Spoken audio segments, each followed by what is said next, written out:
अब बात करते हैं 23वें नंबर के बुद्ध की। कहा जाता है कि पाली परंपरा में सिखी बुद्ध 20वें नंबर के बुद्ध हैं। उनके पिता का नाम अरुणव था और माता का नाम पभावती था।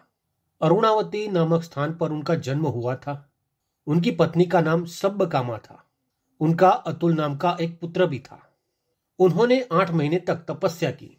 पुंडरीक पेड़ के नीचे उन्हें ज्ञान प्राप्ति हुई। मिक्चिर उद्यान में उन्होंने अपना पहला उपदेश दिया। उनके 2 शिष्य प्रसिद्ध हुए। एक का नाम अभिभू था और दूसरे शिष्य का नाम संभव था।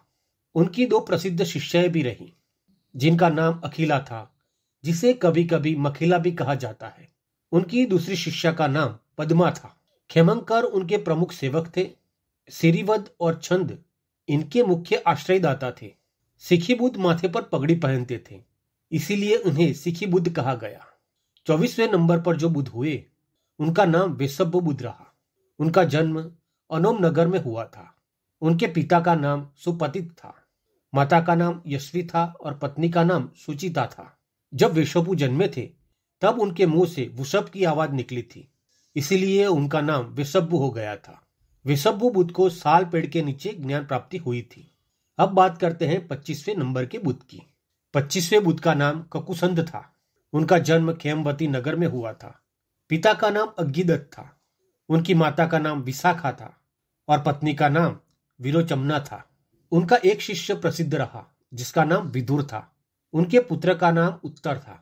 शीरीष वृक्ष के नीचे उन्हें ज्ञान प्राप्ति हुई थी। उन्होंने अपना पहला उपदेश मकिला के निकट एक उद्यान में दिया था। विदुर, संजीव, समा और चंपा उनके शिष्य रहे। बुधिज उनके प्रमुख सेवक थे। उनके कुछ प्रमुख आश्रयदाता भी थे। पुरुषों में अच्युत और समन थे तथा महिलाओं में नंदा और सुनंदा थे। अच्युत ने इस बुद्ध के लिए उसी स्थान पर एक मठ बनवाया था जहां कालांतर में अनाथ पिंडक ने गौतम बुद्ध के लिए जेतवन आराम बनाया था। अब बात करते हैं अगले बुद्ध की, 26वें नंबर के बुद्ध की, जिनका नाम रहा कोनागमन। कोनागमन बुद्ध का जन्म शोभावती नगर में हुआ था। कोनागमन के पिता का नाम यज्ञदत्त था और उनकी माता का नाम उत्तरा था। उनकी पत्नी का नाम रुचिगत्ता था और उनके पुत्र का नाम सत्यवाहा था। उदुम्बरा पेड़ के नीचे उन्हें ज्ञान प्राप्ति हुई थी। सुदर्शन नगर के उद्यान में उन्होंने अपना पहला उपदेश दिया था। भिथ्य व उत्तर उनके प्रमुख शिष्य थे और समुद्रा व उत्तरा उनकी प्रमुख शिष्याएं थी। इन्हीं का नाम संस्कृत परंपरा में कनक मुनि है। बुद्ध बनने से पहले उनका नाम पब्बत था। कोनागमन की कथा केवल साहित्यिक स्रोतों पर ही आधारित नहीं है, उनका पुरातात्विक आधार भी है। सम्राट अशोक ने अपने राज्याभिषेक के 22वें वर्ष में कोनागमन बुद्ध के स्तूप को दुगुना बड़ा बनवाया था। इसके अतिरिक्त फाहियान और ह्यूएन संग ने भी उस स्तूप की चर्चा की है। 27वें बुद्ध का नाम कश्यप बुद्ध रहा।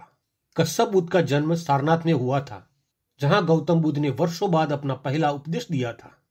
कश्यप के पिता का नाम बम्बदत्त था और माता का नाम धनवती था।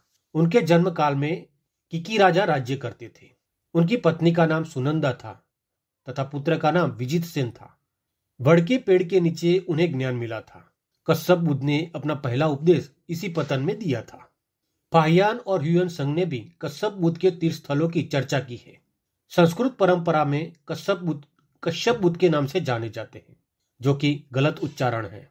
अब बात करते हैं आखिरी बुद्ध की।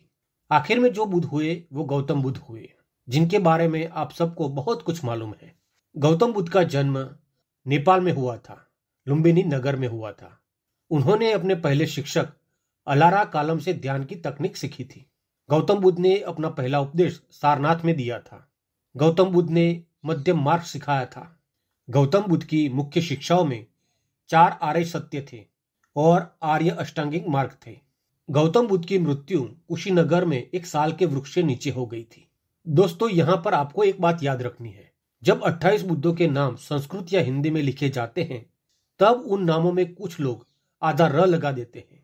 इससे होता यह है कि पूर्व बुद्धों के नाम बिगड़ जाते हैं और गलत नामों का प्रसार होता है। तो दोस्तों, इसी के साथ 28 बुद्धों की ये सीरीज यहाँ समाप्त करते हैं। नमो बुद्धाय।